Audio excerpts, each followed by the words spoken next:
అందరికీ నమస్తే అండి. శ్రీ కుమరవెల్లి మల్లికార్జున స్వామి పాదాల శతకోటి వందనాలు. ఆ తల్లి జగన్మాత పాదాల శతకోటి వందనాలు.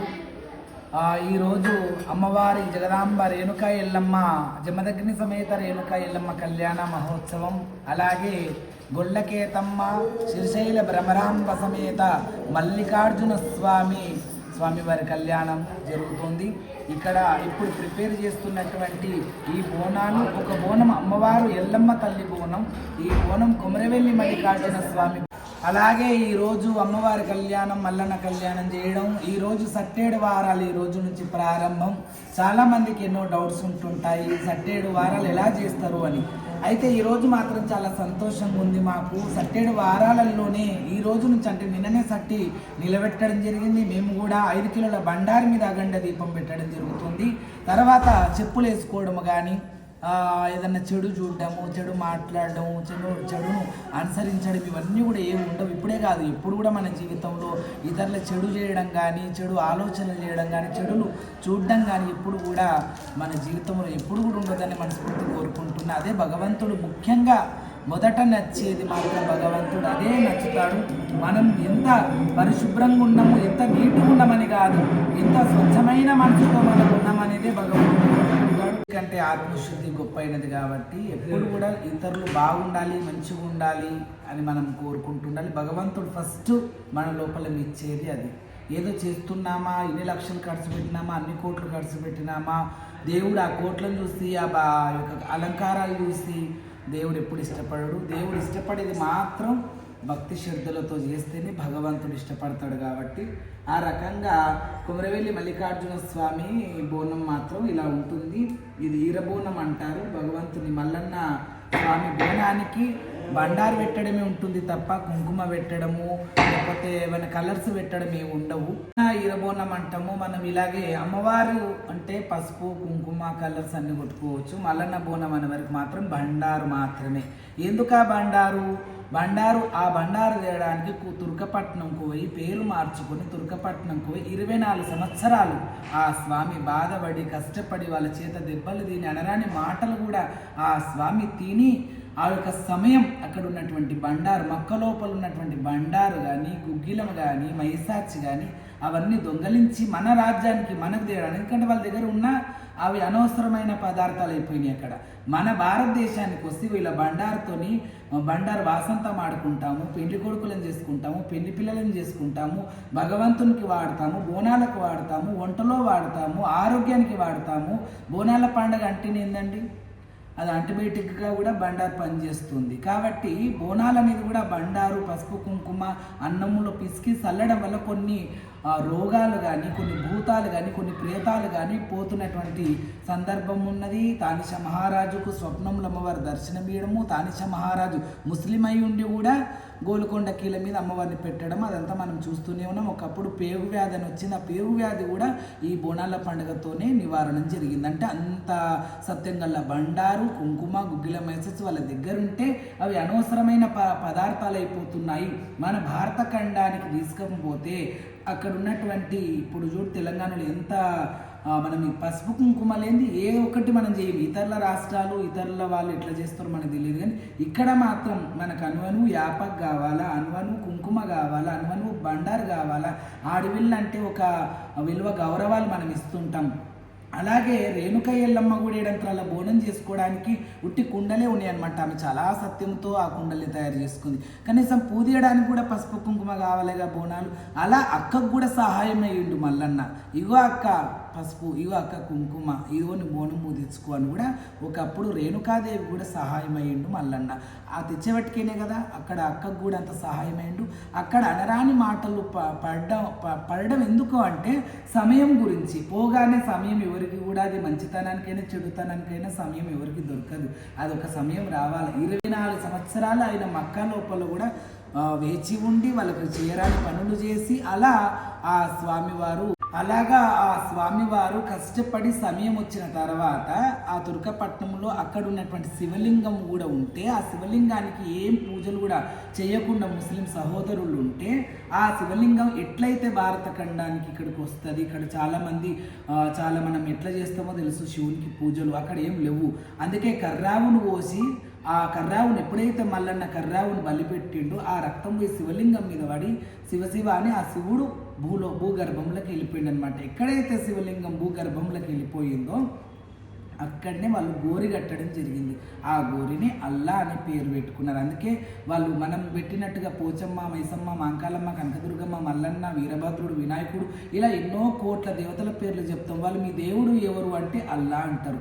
ఆ అల్లా అనేవాడు ఎప్పుడైతే శివలింగం భూగర్భంలోకి వెళ్ళిపోయిందో అక్కడ ఒక గోరిలాగా దర్గలాగా కట్టి దాన్ని భగవంతుడని పేరు పెట్టుకున్నారు. వాళ్ళు కొలిసేది శివుడు. అందుకే మక్కా లోపల కూడా ఎన్నోసార్లు శివుడు ఉన్నాడని కూడా రుజువు చేస్తూనే ఉన్నారు. మక్కా లోపల బంగారు దర్వాజా లోపల కూడా శివుడు ఉన్నారని రుజువు చేస్తున్నారు.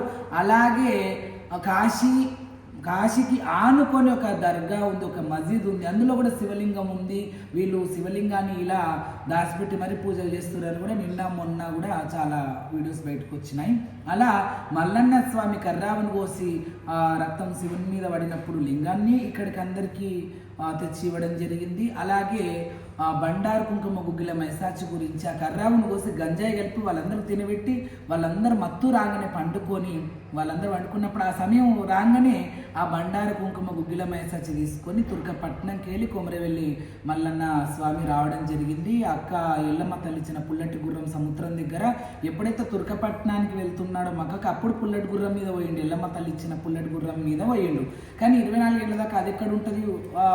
మల్లన్న స్వామి మక్క లోపల దిగిన మరుక్షణమే ఆ గుర్రం మాయమైపోయింది. తర్వాత 24 సంవత్సరాలు అయినాక బండారు గుగ్గిల మైసాచి తెస్తున్నప్పుడు ఇంకా వాళ్ళకి తర్వాత ఓషి వచ్చేసింది. ఏంది ఇక్కడ దాకా ఉన్న మలయ పక్కీర్ ఇక్కడ పోయిండు మల్కు మల్లోజీ అని అంటే ఇక్కడ బండారు పంట లేదు, కుంకుమ పంట లేదు, గుగ్గిల మైసాచి పంట లేదు, మాకు కర్రావును కోసి గంజాయి కలిపి మాకు భోజనం పెట్టిండు చోర్ మల్లన్న అని కత్తులు కటార్లు పట్టుకొని మల్లన్న వెనక ఉరికొస్తుంటే 7 సముద్రాలు అడ్డొచ్చినాయి. ఆ సముద్రం అడ్డొచ్చిన మరుక్షణమే ఏం చేయాలో అర్థం కాకరే మా అక్క ఎల్లమ్మ ఇచ్చిన పుల్లటి గుర్రం తీసుకొని నేను ఇక్కడికి రావడం జరిగింది. కానీ ఇప్పుడు పోదామంటే నాకు పుల్లటి గుర్రం లేదు. కాబట్టి నా సత్యంతో ఏం చేస్తా అంటే ఆ బండారు గుగ్గిల మైసాచులన్నీ తీసుకొని నోట్లో పెట్టుకొని కర్రెకుక్క అవతారమయ్యి ఆ సముద్రంలో ఈదుకుంటూ మల్లికార్జున స్వామి రావడం జరిగింది. అందుకే మల్లన్న అంటేనే కుక్క అంటేనే మల్లన్న. అయితే కుక్కని ఏమని పిలుస్తారు మంచి భాషలో అంటే సునకము అని. సునకము కుక్క ఇలా మనం పిలుస్తున్నాం. ఇంకొంతమంది అయితే కాలభైరవుడు అని కూడా అంటారు.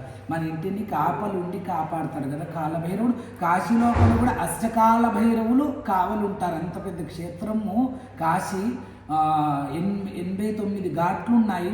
అంత పెద్ద ఘాట్లు, అంత పెద్ద కాశీ అన్నపూర్ణ, కాశీ విశాలాక్షి, కాశీ విశ్వేశ్వర స్వామి, అంత కాశీకి కూడా అష్టకాల భైరవులే కావలున్నారన్నమాట అక్కడ కూడా. కాబట్టి ఆ భగవంతుడు కరకుక్క అవతారంలో కూడా మనకు దర్శనమిస్తున్నాడు. 7 వారాలలో మనం ఉండాల్సిన నియమిష్టములు ఏంటంటే నీసమాంసాలు తినకపోవడము, దాని జోలికి పోకపోవడము, మత్తు పదార్థం తీసుకోకపోవడము, అబద్ధాలు ఆడకపోవడము, చెడు చూడకపోవడము, చెప్పులు వేసుకోకపోవడము, ఆవు పాలతోనే పరిమాణం చేసి పెట్టడము, ఆవు పాలు గురిగిలో పోసి ప్రతిరోజు మల్లన్న దగ్గర పెట్టడం, ప్రతిరోజు సునకానికి పాలు వేయాలి. సునకం అంటే కుక్క, ఇంటి కాలభైరవుడు. అది ఇంటి కుక్క అయినా సరే, మన గల్లీలో తిరిగే కుక్క అయినా సరే, ఒక చిన్న ప్లేట్ కానీ ఒక కంచుడు కానీ పెట్టి ఆ మల్లన్న దగ్గర పెట్టిన 2 పాలు పెట్టాలి. ఒకటి ఇంటి కుటుంబ సభ్యులు తీసుకుంటుండాలి, ఒకటి బయటికి వెళ్ళి ఉన్నటువంటి సునకానికి మనం పాలు పోస్తూ ఉండాలి. ప్రతిరోజు ఆ పని చేయాలా. ప్రతిరోజు బండారుతో అర్చన చేయాలా.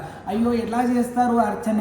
అమ్మవారంటే ఓం శ్రీ మాత్రే నమః, దుర్గాదేవి, ఎల్లమ్మ, పోచమ్మ అంటే ఓం శ్రీ మాత్రే నమః అని, ఇంకా వేరే దేవతలకు వేరే నామాలు ఎలా చేయాలి? మల్లికార్జున స్వామికి బండార అర్చన అంటే ఓం శ్రీ మల్లికార్జున స్వామియే నమః అనుకుంటూ 108 సార్లు ప్రతిరోజు స్నానం చేసినాక జపమాల తిప్పాల. మీకు ఎంత ఓపిక ఉంటే అలా 108 ఉంటాయి కదా. 1 అంటే ఒకసారి మీరు తిప్పుతారనుకోండి, మళ్ళీ 2, 3, 4 సార్లు మళ్ళీ 108 చేయాలంటే మీ ఇష్టం, మీ ఓపిక, మీ శక్తి. మీకు ఏం పని లేదు అంటే భగవంతుని దగ్గర కేటాయించండి. పని ఉంది అంటే ఒకసారైనా 108 సార్లు ఓం శ్రీ మల్లికార్జున స్వామి అని శివుడే మల్లనే శివుడు కాబట్టి అలా బండారుతోని అర్చన చేయాలా, జపమాల తిప్పాలా, ప్రతిరోజు జపం చేయాలా, మంచిగా గొంగడి మీద కూర్చొని మంచి పూజ చేసుకోవాలి. ఒకటి భగవంతునికి మాత్రం ఎప్పటికీ ఎనీ టైం అది మనము కూర్చోవద్దు, నిలబడొద్దు, ఏది చేయొద్దు. ఆయనకు సపరేట్ ఒక గొంగడి ఉండాలా, అది భగవంతునికే వాడాలి. మేమైతే ఒకటి గొంగడి స్వామికే పెట్టినాము.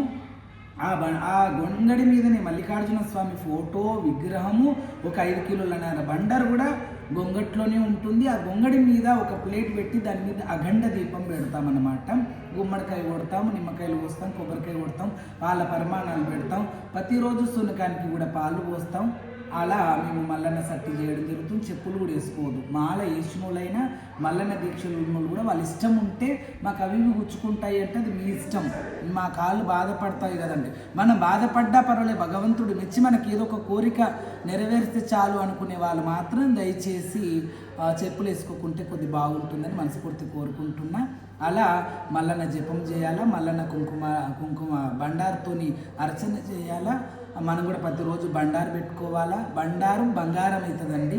బండారుతోని భస్మం కూడా చేస్తాడు దయ్యభూతాలను, మన మీద ఉన్న చెడు గాడ్పును కూడా. కాబట్టి అలా ఇక్కడ అమ్మవారి కళ్యాణము, మల్లికార్జున స్వామి కళ్యాణం తర్వాత ఇంకోటి మీకు డౌట్ రావచ్చు, ఈ బండారు ఏం చేయాలి? 5 కిలోన్నర బండారు, కొందరు మొక్కుబడి ఉన్నోళ్ళు నిలువెత్తు బండారు అని ఉంటుంది. 20 కిలోలు, 50 కిలోలు, 60 కిలోలు ఏవైతే బండారులు మనం అక్కడ నిలువెత్తు మనం పెడతామో ఆ దేవతల దగ్గర అది ఏం చేయాలా? మరి బండారు ఇంట్లో వాళ్ళకే వంచుకోవాలన్నా చుట్టాల వంచాలంటే కాదు. ఈ బండారు మొత్తం తీసుకపోయి 7 వారాలు ఉన్నోళ్ళు ఖచ్చితంగా మొదటి వారంకు కొమరవెల్లి మల్లన్న క్షేత్రంలో మొదటి వారం నాడు పోయి సదరపటం దేవతలు వచ్చేవాళ్ళు సదరపటము దొక్కి అగ్నిగుండం దొక్కి మల్లన్నకు బండారు ఒప్పచెప్పి మిగతా ఎక్కువ ఉంటుంది కదా, 1 కిలో 2-3 కిలోలు 5 కిలోలు, ఎందుకంటే 50-60 కిలోలు నిలువెత్తు బండారు తెచ్చేవాళ్ళు కూడా ఉంటారు. కొద్ది బండారు గర్భాలయంలో ఒప్పచెప్పి మల్లన్న చేతులు ఏమని చెప్పాలా, మనం వేసిన తర్వాత మిగతా బండారు చల్లుకోవాలి. శివసత్తుల మీద, గంగరి చెట్టు మీద, ఆయన పాదాల మీద శివసత్తుల నొస్టికి బొట్టు పెట్టాల. భక్తులకు కూడా ప్రసాదంగా పంచొచ్చండి. అలా కూడా ఈ బండారు అలా కూడా పంచవచ్చు. కాబట్టి బండారు ఇంట్లో పెట్టింది ఏం చేయాలనేది కూడా మీకు డౌట్ ఉంటుంది కాబట్టి అది కూడా చెప్తున్నా. మీరు ఖచ్చితంగా మాత్రం 7 వారాలు ఉన్నోళ్ళు మాత్రం ఖచ్చితంగా కొమరవెల్లికి రావాలా, ఆ బండారు ఉపజెప్పాలా, ఆయన దర్శనం చేసుకోవాలా. గంగరే చెట్టుది కానీ ఆయన చేతిలో బండారు మీరు ఖచ్చితంగా తెచ్చుకోవాలా. ఇంట్లో కూడా ఆ 7 వారాలలో ఇంట్లో మంచిగా ఆయనకు అంటే మనం కడుపు నిండా దేవతలకు పెట్టలేము, కనీసం మన భక్తి మీదట ఆయనకు బూరెలు, గారెలు, అన్నము, పరమాన్నము, పూరీలు, హల్వా, ఖీర్ ఇలాంటివి కూడా ఇంకెన్ని రకాల పదార్థాలు ఉంటాయి. అవన్నీ కూడా మంచిగా స్వామివారికి అయితే మనం కుమరవెల్లి దగ్గర వినడం అయితే చిక్కుడుగాయ ఆలుగడ్డ, వంకాయ ఆలుగడ్డ చాలా ఇష్టం అంటుంటారు. మరి అప్పుడు ఆయన మానవ అవతారంలో వచ్చినప్పుడు మహారాష్ట్ర గొల్లాపురి పట్టణంలో మల్లన్న పుట్టిండు కాబట్టి ఆయన కూడా లీలమ్మ తల్లి గర్భాన, తండ్రి యాదిరెడ్డి గర్భాన పుట్టినప్పుడు మరి వాళ్ళు ఏముంటలు చేసి పెట్టారో మనకు తెలియదు. కానీ ఇదైతే ఒక కథలో ఇది ఒక ప్రచారం ఉంది. ఇది మల్లన్నకు చిక్కుడుగాయ ఆలుగడ్డ, వంకాయ ఆలుగడ్డ అంటే ఇట్లా ఇష్టము, పచ్చిపులుసు అంటే ఇష్టము అని అంటుంటారు. అందరూ కూడా అవి కొమరవెల్లిలో అవి నైవేద్యంగా పెడుతుంటారు. మీరు కూడా అవి మనం శివరాత్రికి కూడా శివునికి మనం ఒక పొద్దు ఉంటాం. ఒక పొద్దున్న రోజు శివరాత్రి రోజు మనం అన్ని పండ్లు తింటాం. తర్వాత నెక్స్ట్ డే వంకాయ ఆలుగడ్డ పచ్చి పులుసు చాలా ప్రీతికరమైందని చెప్పి మనము అదే పెడుతుంటాం కదా అక్కడ కూడా మనం శివరాత్రికి గురిగికి. అలాగే ఇక్కడ మల్లికార్జున స్వామికి కూడా కడుపు నిండా ఆయన ఇష్టపడే భోజనాలన్నీ కూడా వండి ఎవ్రీ ఆదివారం పెడుతూ రావచ్చు. లేదంటే 41 డేస్ చేస్తే మీరు 41 డేస్కి ఖచ్చితంగా 41 రోజుకు ఆయన కడుపు నిండా ఆయన మన ఒక 2-3 ఆకులు నిండిపోయేంత నైవేద్యాలు చేసి భగవంతునికి పెట్టాలని మనస్ఫూర్తి కూడా నేను మీ అందరినీ కోరుకుంటున్నా. మీరందరూ చాలా గ్రాండ్ సక్సెస్గా ప్రతి ఒక్క పూజ చాలా గ్రాండ్ సక్సెస్గా చేసుకోవాలి. చాలా ఘన విజయంగా మీ పూజలన్నీ కావాలి. మీ మనస్ఫూర్తిగా మీ మనసులో ఉన్నటువంటి కోరికలన్నీ మనస్ఫూర్తిగా దేవుని ముంగల కూర్చొని మీరు చెప్పుకోండి. మీ కష్ట సుఖాలు చెప్పుకోండి. మీ అన్ని కష్టాలు దూరం తొలగాల. మల్లన్న బండారు మీకు బంగారు వాసంతం కావాలి. మల్లన్న బండారు మీ నొష్టలున్న కర్మను భస్మమటలం చేయాల. మీ కర్మలు నివారణం జరగాల. శ్రీ కొమరవెల్లి మల్లికార్జున స్వామి శ్రీశైల మల్లన్న ఆడుకుంటూ నిలిచిన వాడు ఐలేని మల్లన్న, కోరుకుంటూ నిలిచిన వాడు కొమరెల్లి మల్లన్న, చూసి నిలిచిన వాడు 14 కొండల నడమ శ్రీశైల భ్రమరాంబ మల్లికార్జున స్వామి. ఆ స్వామి అనుగ్రహం మీ అందరికీ సదా ఉంటుంది.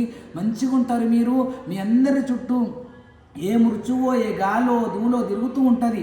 కాబట్టి ఖచ్చితంగా మన మీద ఉన్నప్పుడు ఆ స్వామి కరవడం అంటే నిద్రలో కూడా కడిచినా కూడా వెళ్ళిపోతుంది, కాదని కాదు. స్వామి ఖచ్చితంగా కాలభైరవుడై, ఈ కాలాన్ని శాసించే కాలభైరవుడై మీ అందరి ఎంట తోడుగా నీడగా సదేళ్ల కాలం ఉండాలని మనస్ఫూర్తి కోరుకుంటూ పేరు పేరున ధన్యవాదాలు. నమస్తే శనార్థి. మీరందరూ కూడా ఘన విజయంగా ఈ యొక్క సట్టెడు వారాల పూజలు ఘన విజయంగా చేసుకోండి. చెప్పిన దాంట్లో మీకు అర్థం గాంధీ ఏమన్నా ఉంటే అర్థం చేసుకోండి. నేను ఆల్మోస్ట్ అన్నీ చెప్పిన. మళ్ళీ ఎట్ల బండారు తెచ్చిండు, ఏమి ఆయనకు పెడితే ఆనందపడతాడు, ఏ దాన్ని గౌరవిస్తే. మల్లన్నంటేనే కుక్క కాలభైరవుడు, ఎల్లమ్మంటేనే పాము, వినాయకుడు అంటే ఏనుగు చిట్టెలుకని చూస్తే వినాయకుడు అంటాం. అలా జాంబవంతుడిని చూస్తే ఎలుగుబంటి, నరసింహస్వామిని చూస్తున్నాం, సింహం చూడగానే నరసింహస్వామి, పెద్దపుల్లి చూడగానే దుర్గమ్మ, ఇలా అనుకుంటాం. కాబట్టి ఏ దేవత పూజ మనం ఎక్కువ చేస్తున్నాం? ఎల్లమ్మని చేస్తే ఒక పుట్టలో పాము వేయడం, ఒక పాముకు పాలు వేయడం చేయాలి. మల్లన్న పూజ చేసినప్పుడు కాలభైరవునికి రోజు పాలు వేయాలా. కాబట్టి మనం చేసుకున్న గారెలు, పూరీలు, బూరెలు అవి కూడా తింటే పెట్టుకోవచ్చు. ఇంకా అమ్మవార్ల పూజ ఏది చేసినా మనం గోమాతకు ముందు నైవేద్యం పెట్టినాక తింటాం. కాబట్టి ఈ మల్లన్న స్వామి పూజలో కూడా గోమాత కూడా పోయి పెట్టవచ్చు. ఎందుకంటే గోమాత లోపల 96 కోట్ల మంది దేవతలు నివాసమై ఉన్నారు. అందులో మల్లన్న కూడా ఉన్నాడు కాబట్టి ఆ రకంగా మీ అందరికీ కూడా పేరు పేరున ధన్యవాదాలు. నమస్తే. ఇంకోటి మల్లన్న స్వామి పూజలో గౌరమ్మని కూడా చేసి పెట్టండి. అన్ని పూజలకు పెడతాం కదా, అలాగే గౌరమ్మని కానీ వినాయకుడిని కానీ మన పెట్టుకుంటే పంచభూతాల సాక్షిగా 5 ఆకులు 2 ఆకులు 5 ఆకులు వేసి పంచభూతాల సాక్షిని ఒక పక్కకి, నవగ్రహ దేవతలను ఒక పక్క కారకం కూడా మనం చేసుకోవచ్చు. ఇది చెయ్యాలి, ఇది చెయ్యొద్దని లేదు. ఎంత ఎక్కువ చేస్తే అంత మంచిది, ఎంత తక్కువ చేస్తే అంత తక్కువ చూపు ఉంటుంది. మనం ఎంత ఇష్టపడి చేస్తూ ఉంటే భగవంతుడు అంతా మనం ఇష్టపడి మనకు అన్నీ కలిగిస్తారు. ఇప్పటివరకు అయితే మేము కోరి ఏవి అడిగితే అవి ఆ భగవంతుడు ఇచ్చిండు. మీకు కూడా అన్ని కలిగిస్తాడు. మీకు అన్ని దీర్ఘాయుష్మాన్ భవనో వాంఛఫల సిద్ధిరస్తు ఆయుష్మాన్ భవశ్రేశ్వర్య ప్రాప్తిరస్తు సకల దేవత అనుగ్రహ ప్రాప్తిరస్తు దిన వృద్ధి ప్రాప్తిరస్తు సకల దేవత అనుగ్రహ ప్రాప్తిరస్తు శ్రీ కొమరవెల్లి మల్లికార్జున స్వామి అనుగ్రహ ప్రాప్తిరస్తు. ఈ సట్టేడు వారాలు చేసిన వాళ్ళు కూడా ఇంకోటి ముఖ్య గమనిక, ఈ సట్టేడు వారాలు చేసిన వాళ్ళు కొమరవెల్లి మల్లన్న మళ్ళీ మిట్టైన పోతాము. ఈ 41 రోజు అయిపోయినాక మేము ఎవరి ఇయర్ అలాగే శ్రీశైలం మల్లికార్జున స్వామి దగ్గర పోతాము.